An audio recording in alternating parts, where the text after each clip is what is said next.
Kia ora koutou, and thank you for joining our campus seminar series. So today we have Stephen McTaggart and Lucy Matehaere with us today. So Stephen is an honorary academic with the University of Auckland and director of the McTaggart Research Aotearoa. It's lovely to have you, Stephen. And Stephen has a background in sociology, a PhD in sociology. Lucy is a full-time athlete, which is amazing and well done. And then amongst all of that, manages to help, you're doing your Bachelor of Science as well, is that correct? And also a research assistant with Project Kāinga. So today they're going to be speaking to us about Project Kāinga, which is specifically talking about helping rural Māori communities respond to climate change. Okay, awesome. I'll pass on to you guys now. Thank you so much.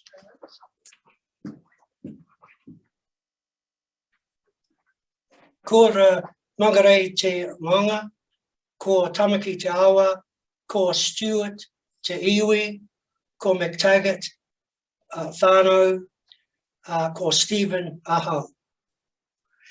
And Lucy? He mihi nui ki a koutou katoa, ko maunga tautari te maunga, ko Waikato te awa, ko tainui te waka, ko Ngātiro, ko te iwi, ko Matehaere te whānau, ko Lucy aho. Tēnā rā tātou katoa. Okay, well, thanks for joining us today. Lucy and I will be, Lucy is a key member of our research team, the Project Kāinga, which we're going to talk about today. We're talking about a variety of things here.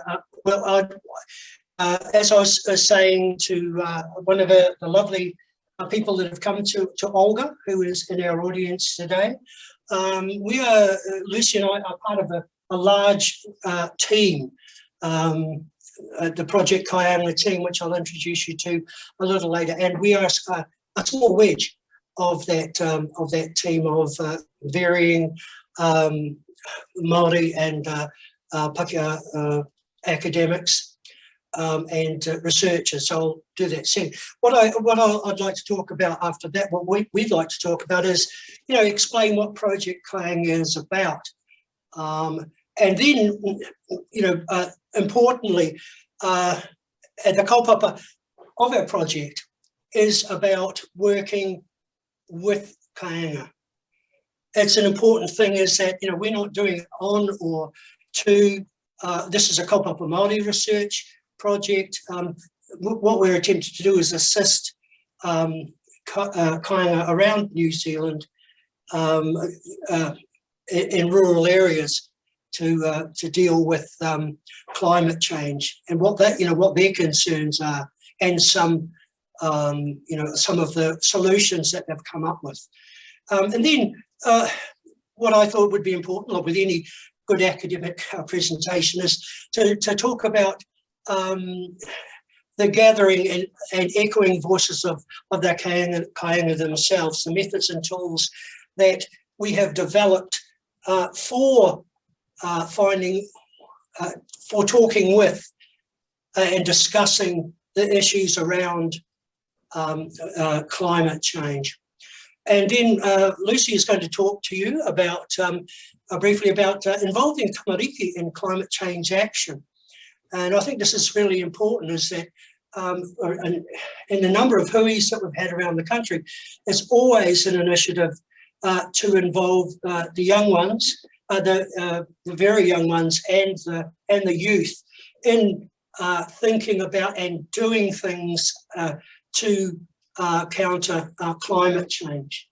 So Lucy will be talking about that, and then we will be talking about the kind of the kaupapa that Kāinga communities have developed, how they understand the questions they want to ask their own communities about climate change.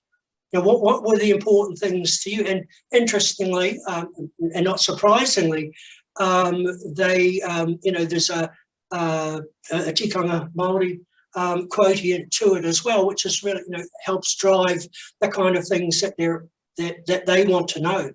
So essentially, and I'll talk about this a bit later, is that the communities were instrumental in the development of the questions and the methodologies that we use to gather information for them. In my case, being kind of one of the methodologists, sociologists on the team, quantitative sociologists, I framed up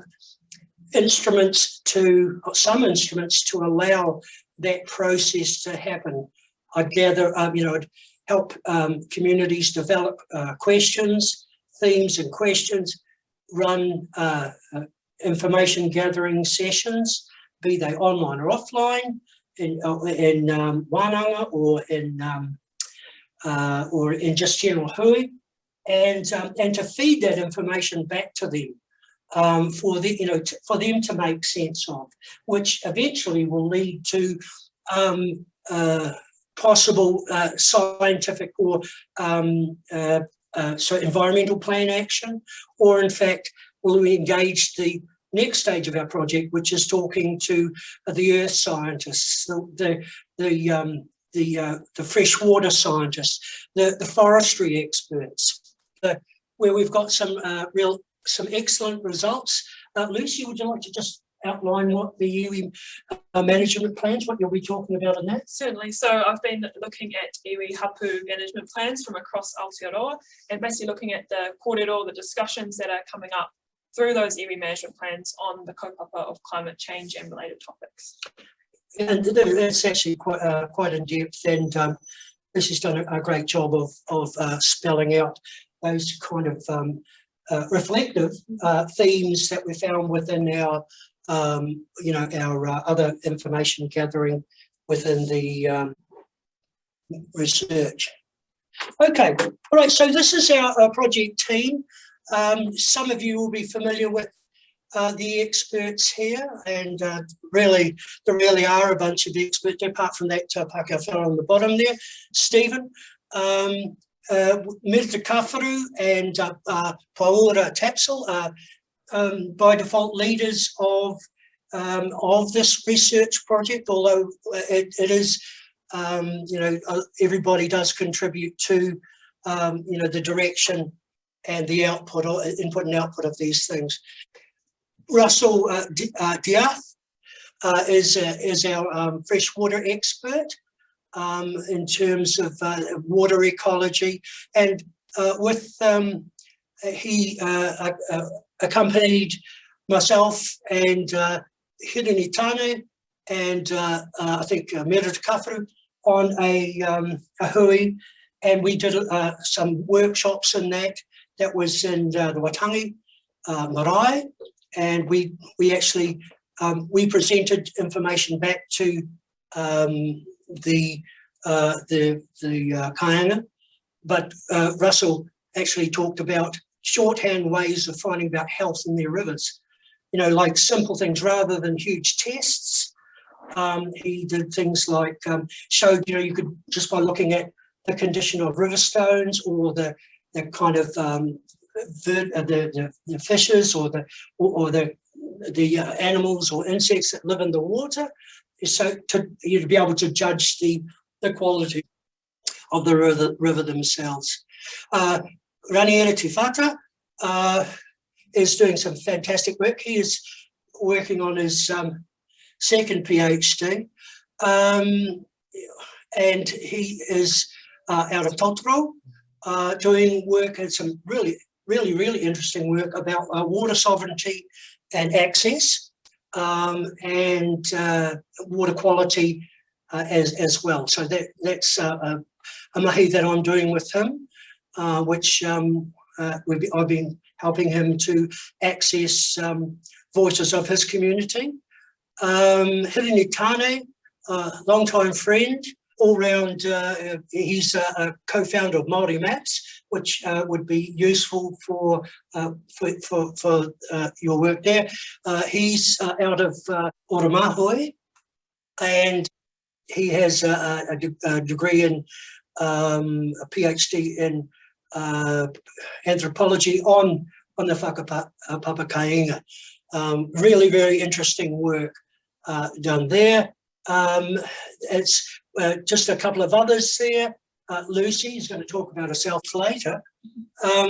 But our ag research people, we've got James Turner, who's a forestry economy expert and very, very, very interesting, has been to a bunch of our hui. He's really excellent. And we have Alvaro Romero, also at Ag Research. Both of these people are seconded a little bit of their time to work with a larger team.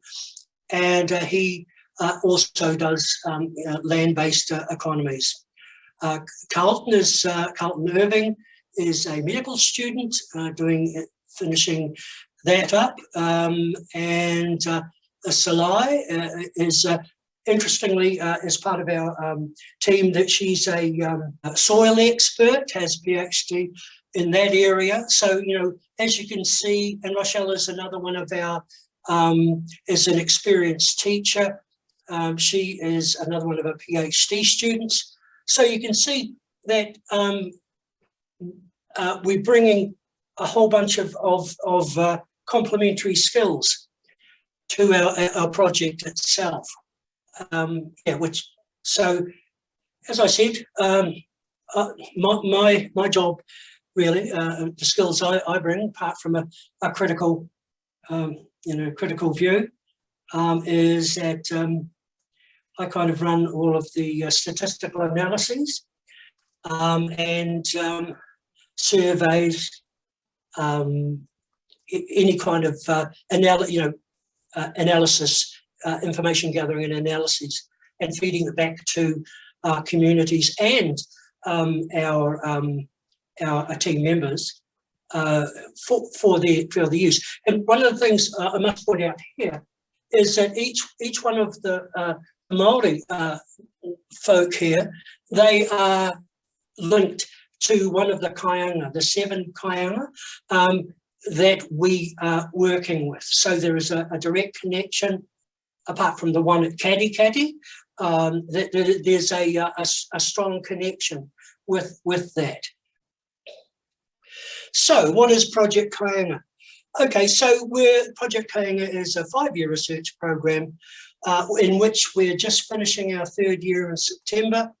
We're looking with rural marae communities to help respond to the challenges of climate change.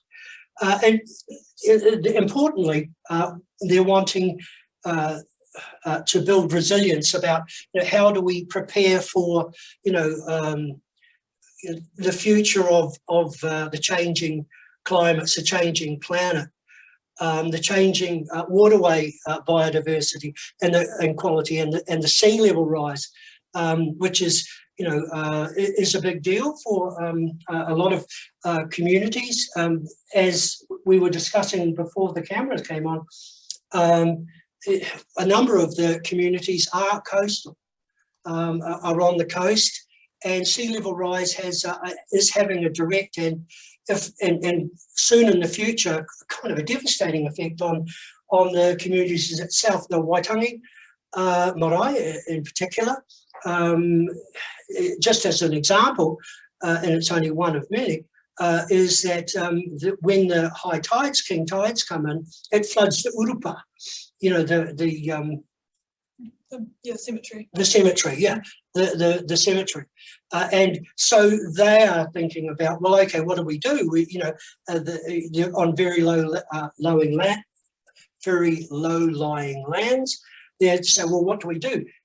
Do we move we definitely need to do something about moving the ancestors, but also maybe even moving the marae itself.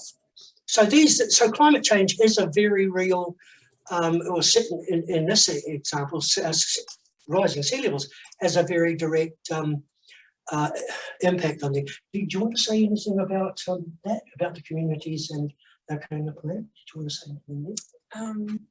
No, other than to add that the issues that we're seeing here that our kāinga within our project are concerned about is also arising in the literature with the iwi and hapu management plans as well. So there's definitely, you can see across time and across space and across Aotearoa, the same issues are coming through. Thank you, Lucy. And what I think is important, the two things that a lot of us are very aware of the effects of climate change, but what the kind of the idea that we're working with at the moment is to build plans for each one of the communities, which the work that Lucy is doing is going to feed into. So, contingency plans for, well, what are we going to do about this?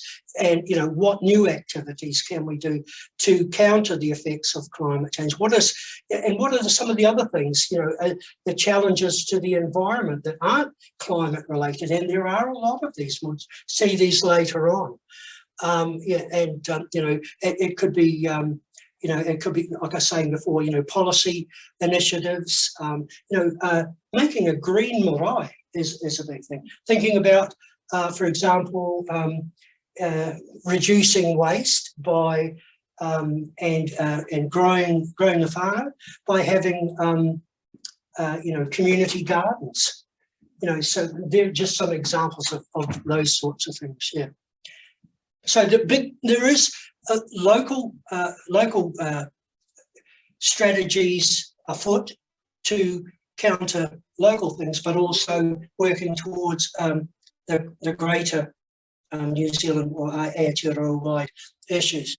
So our team is, I suppose I've covered this really, is our multidisciplinary research team is helping Kāinga to develop a tikanga-based, and this is a very important part of it, economically affordable and community relevant responses to climate change. So yeah, so it's stuff done on a local level, but hopefully will contribute to changes and the slowing down of the effects of climate change. Yeah, but also something that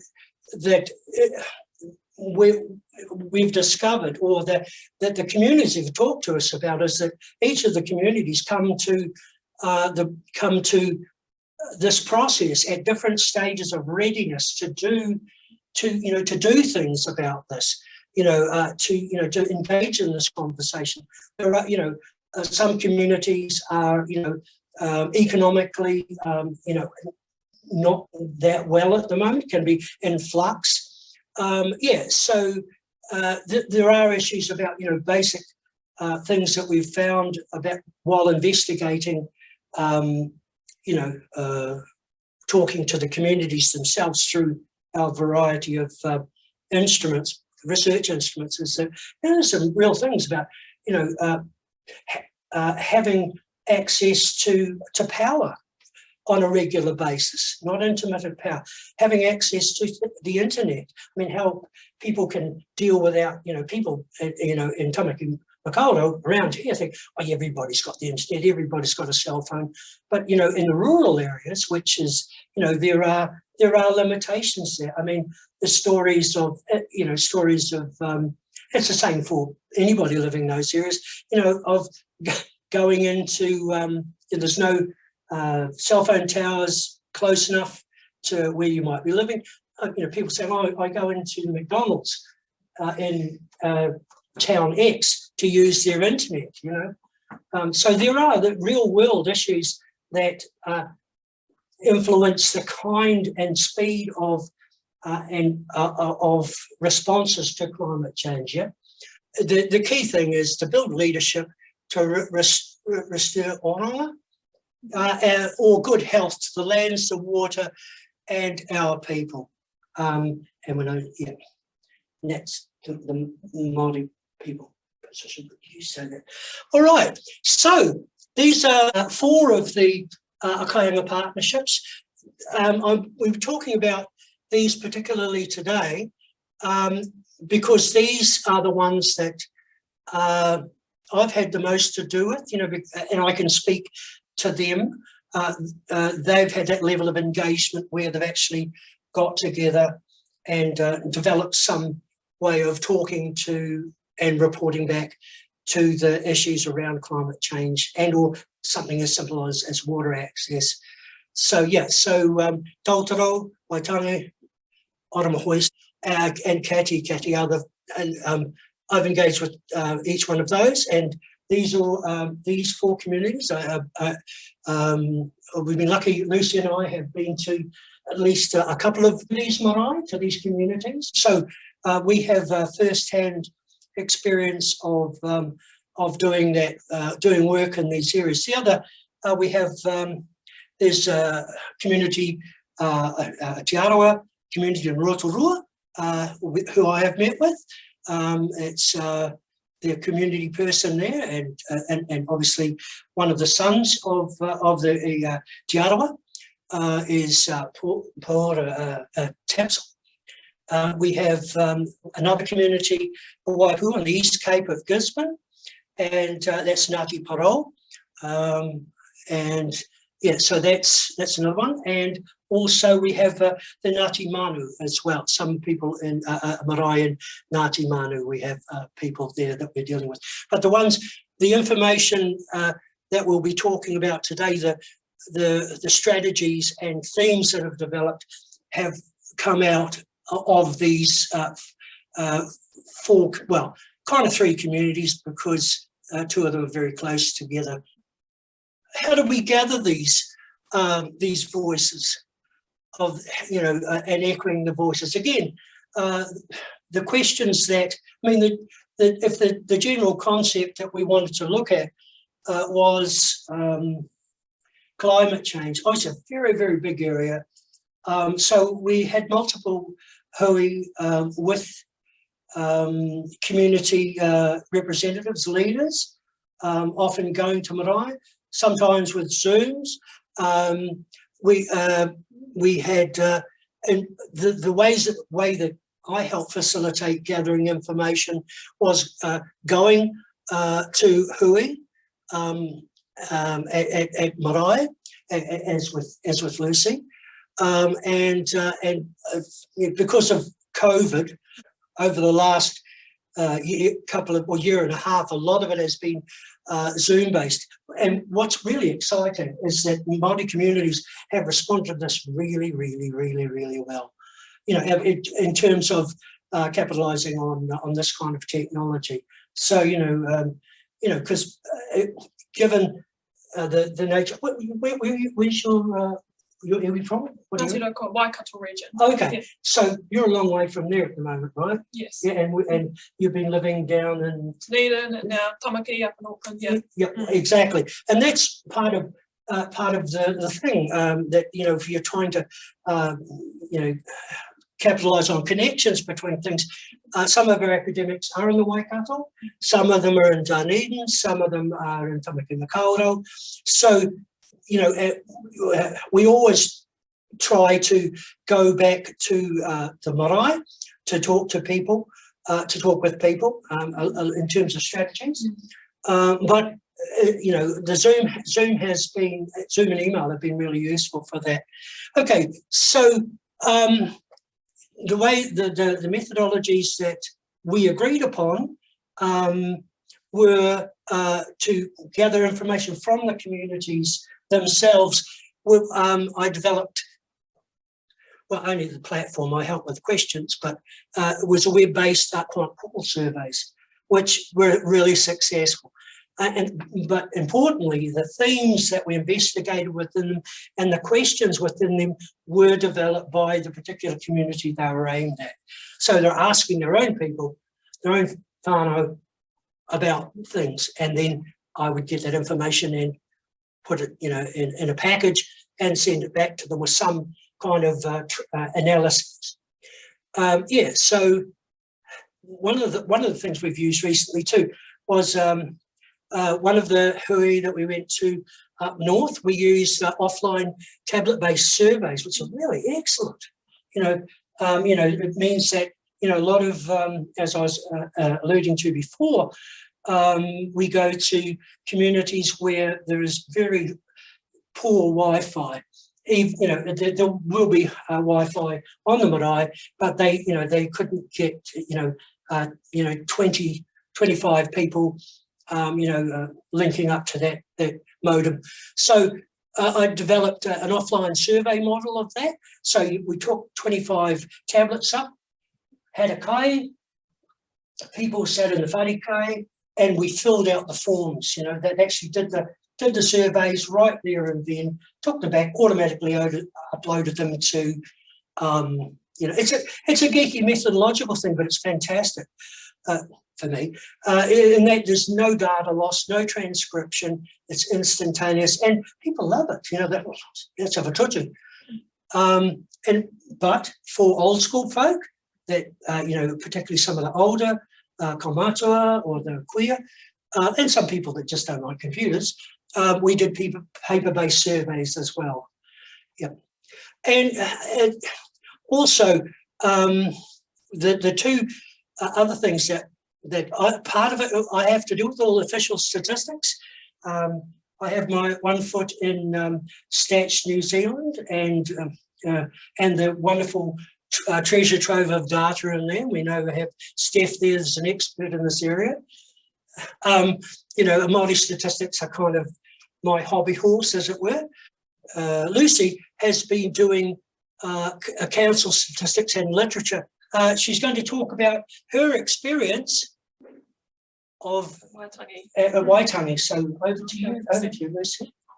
So this was last year in 2021. We went to the Waitangi Oranga hui up north, and my role in this hui was to engage with the tamariki, the children and the youth of around the marae who would come with their whānau to the hui. And we really wanted to get them interested in the environment and the world around them. So the way in which we did this, first of all, was we got them engaged in science experiments. The first one was looking at using household products to create a pH indicator for water quality. So really just trying to get the kids, you know, thinking about these things and giving them a practical way to get engaged with climate change. Then we also conducted a nature walk, a hikoi around the marae, and we were looking at trying to identify the native plants. This is not my area of specialty, so it was also a good learning opportunity for me. So we had to use a bit of technology there too, and we collected some samples as well and brought them back into the wharenui, back into the meeting house, and got the children to share back to the whānau, to the adults around in the wharenui, what they had found on their walk. So it was really trying to give the children also a voice and I guess start them young in terms of their interest in climate change and speaking out. Then finally, we also did little group interviews with the kids, just trying to see what their level of understanding was on the subject of climate change. And then also members of Project Kāinga assisted them with completing the survey as well at the hui. Thanks, Lucy. That's a constant. I think that for all of the hui that we go to, it's always important. The part of the kaupapa of this project is to get the young ones involved, because they're our future, right? You know, particularly the young, and that's why Lucy's here, of course. Okay, so this is it's a long list of things that of themes that were developed and investigated within again the online survey, the hui and wānanga. These are the things that were deemed important by community leaders and the ones that helped develop the questions that they wanted to ask their communities. So there's quite a range of things, you know, that and there's some initiative-based stuff here, but I mean there is some really interesting information. I mean, unfortunately, I can't give results for this here because it's still to be fed back to the communities themselves and to the larger project. But these are the questions that were, you know, there were got very strong responses to these particular questions. You know, things like I think we've covered the first one there, but the stock on recent observations of local environmental change to the land, and what a powder keg that was, and a very, very important thing, because you can you get retrospective. Some of the older people, people my age, that can remember, back in the day, they actually can track, over time, anecdotally, of course, which can be reflected in the scientific literature, or the council-based literature, or other literatures, about how things have changed dramatically for the land, the water, the air, the kaimoana, the sea level rising. All of those sorts of, they can actually see environmental changes. And built into that also is environmental change, and that's not necessarily always linked to grand schemes, but as we'll see later, that farming practices have a big impact on the quality of all of the things that we've talked about before. And forestry, that's another impact as well. So and the energy availability and consumption habits, we asked about that on a local level, which is quite interesting. And some people don't have full-time power. Some people living in tents. There are a number of things there. And I know in one particular community, and this is just, because it's about building of capacity for communities. This is part of the larger project, and so they wanted to assess the community's take on what sort of shape they were in, both demographically, which goes without saying that I would do a demographic analysis, but also, do they have enough shelter? Do they have, housing? Do they have safe and clean housing? Warm housing? All of those sorts of things. So there's a dual thing going on there. The oranga of the lands, the water, and the people. Yeah. So what I think it seems to go through all of the different communities, and I think it's going to be, we'll see it from the other communities when we talk to them, is waterway. The guardianship, the security, the quality, and the access and availability. On some rural communities, they might have absolutely fantastic water, and that might be taken from a bore, might be taken from a spring, might be taken from a tap. There might be town water there, but not always the case. And so you see the part of the Māori guardianship thing is, we should be looking after this resource. Can we cooperate with, the local councils or other Māori in our area or whatever? Yeah. So another one was customary knowledge about the environment. I think that's a really interesting one. This is one of the possible strategies about how they could use ancestral knowledge or customary knowledge about how could do good farming, how to know when to plant seeds. Lucy might talk about that a little bit, perhaps. But and on a local level, marae level, the idea of having self-sufficiency and running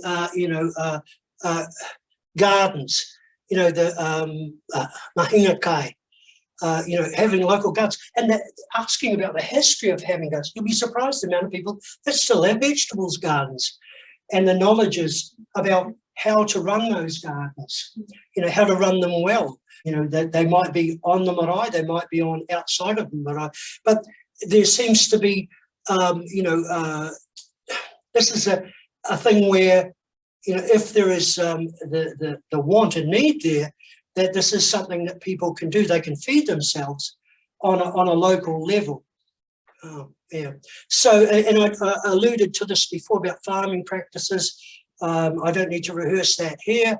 We know that, with dairy farming, apart from the cow burps, apart from that, you can think about the impact that that the cows' urine and feces has on the water table, and how that leaks into rivers, and the impact that that has on what people need to eat.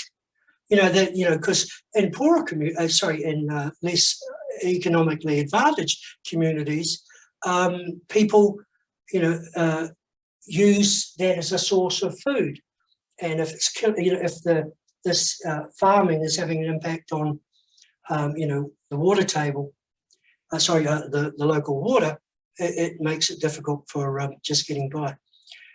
Yeah, and so I think that the next one here, aspirations and capacity for change. And I think this is an important one, and I alluded to it before about the idea of, this is what the communities wanted to know. What skills do our people have? I use that term, our, as a community. What skills do the community, does the whānau have, the hapu have? Have you got the capital to be able to, to do hard science stuff? And a lot of these bigger picture things is that, do the communities think, what kind of economic capital do they have? What kind of infrastructure do they have?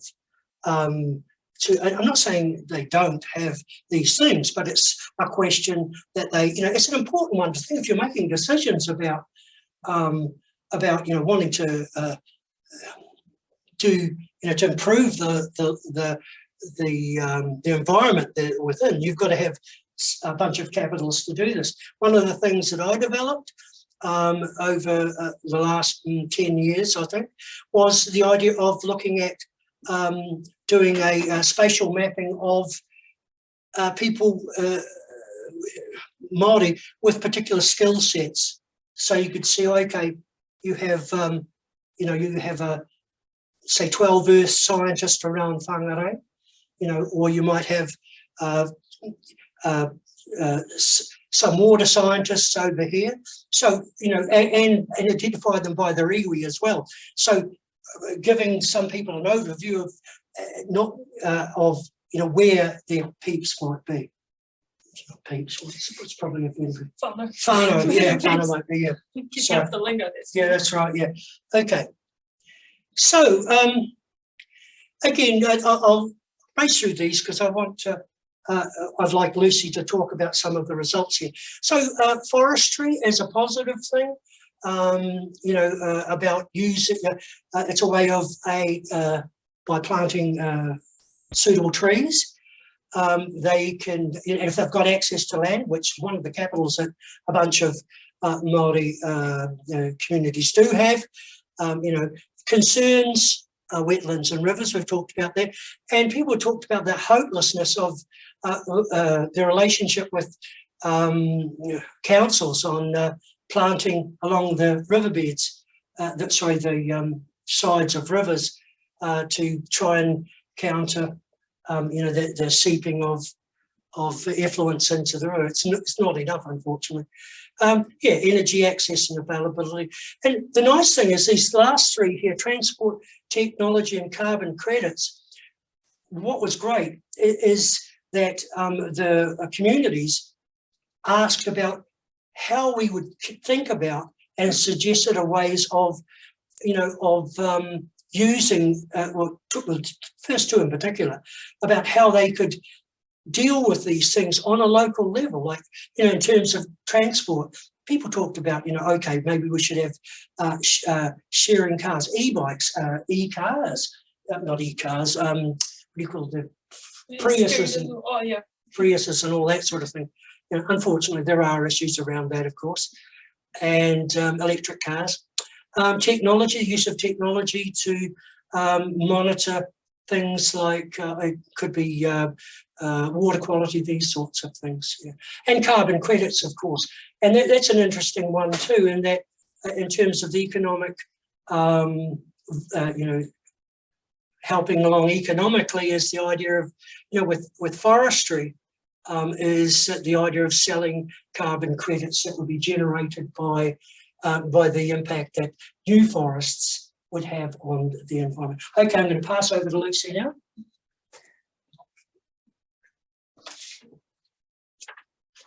So in this section, I'm going to be talking about the iwi hapu management plans, which I've been investigating.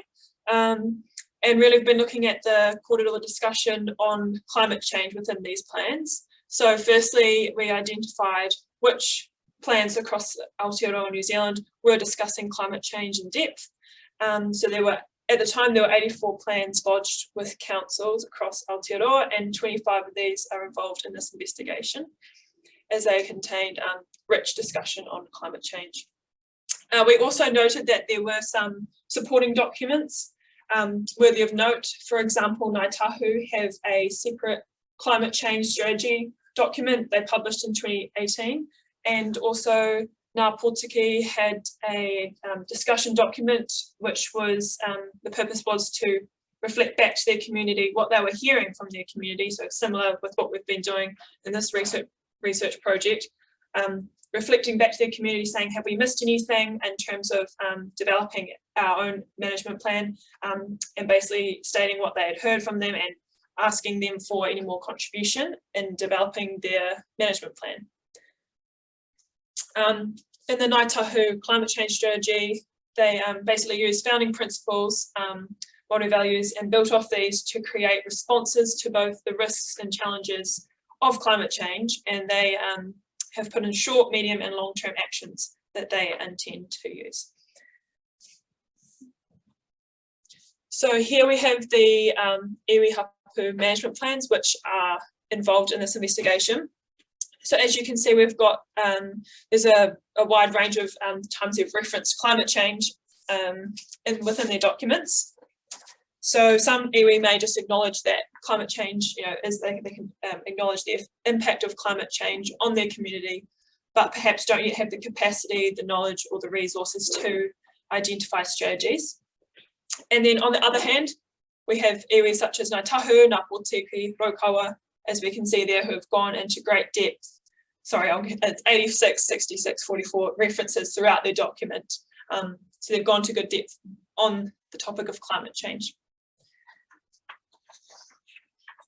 However, as we all know, climate change obviously encompasses many issues. So we not only have to look at climate change, but also all the other subtopics or issues surrounding climate change. These being listed here, these are the 18 subtopics we've looked at in this investigation. And in this pictorial on the left here, we've got the different subtopics which have been included in each of the different iwi management plans.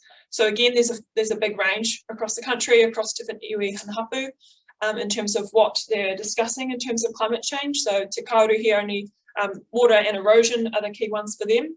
Whereas Ngāi Tahu down here in the South Island, we can see that they've covered 14 out of the 18 subtopics.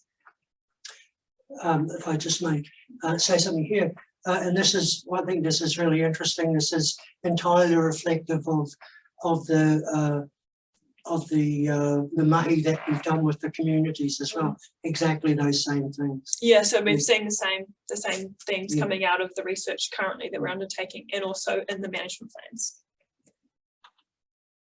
And this is showing the ranking of the 18 subtopics from this literature. And the 6 most common were land, water, sea level rise, air, fuel and energy, and then the idea of the concept of Whakapapakāinga, marae, home, house. So that whole marae concept of, Māori concept of the location of where you live.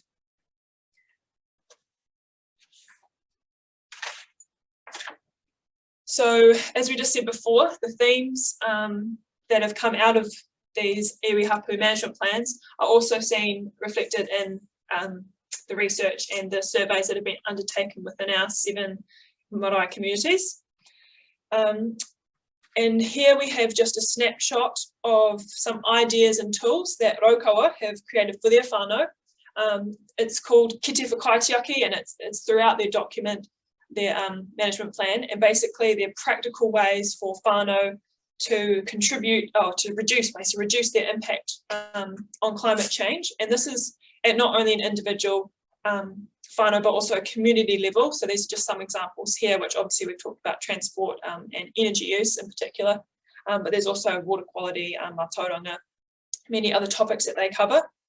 And so basically with this mahi, we're hoping to create a resource which can be used by many different parties, many different groups across the country. So not only within the project where the leaders of the marae communities can use this work to help inform their Kāinga plans, but also Māori communities across the country. We hope that they'll be able to look across at other Māori communities in similar situations and basically share knowledge and ideas and formulate mitigation and adaptation strategies based on these. And we're also hoping this resource will be used more widely, stretching to council, government, hoping to promote collaboration and consultation to achieve a common goal. Thank you. Cool. Okay, I think that's kind of really it.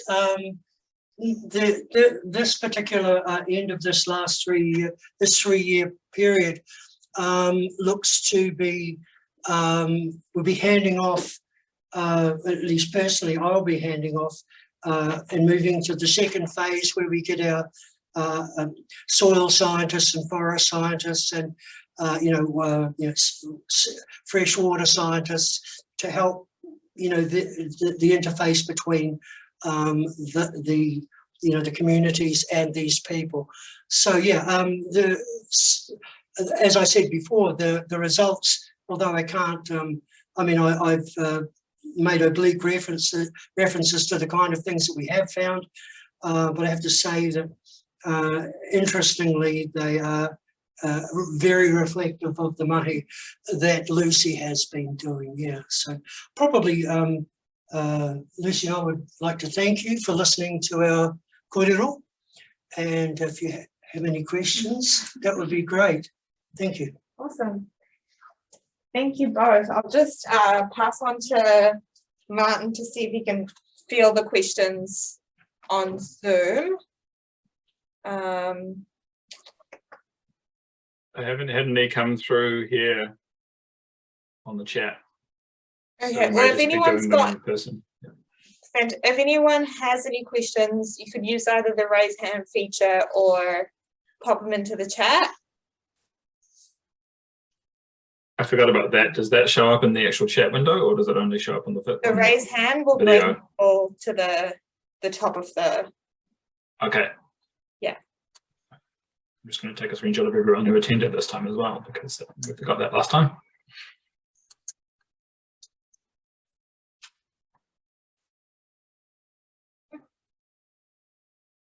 Cool. Okay, cool. All right. No, I just wanted to thank you both for sharing your work with us. It was really interesting and it was a really big project. So yeah, keen to see where that all goes. Awesome. Thank you. Well, thank you for allowing us to talk about it, Mahi. In terms of, because you mentioned that you're feeding back to the community. Yes. With some of that work, what's the timeline, I guess, in terms of? Well, I do immediate feedback. Yeah. Usually with the community leaders, I suppose, our team members that are like such as Hirani and the folk out at Katikati, and I will take that data, reduce, to compile it into a mini report to show what the trends are in the quantitative and the qualitative with a whole bunch of quotes, and I'll feed it back to him and he'll feed it to the community. What we have done, at least when we could, and hopefully we'll be able to do again, and we've actually done in-person hui to feedback interim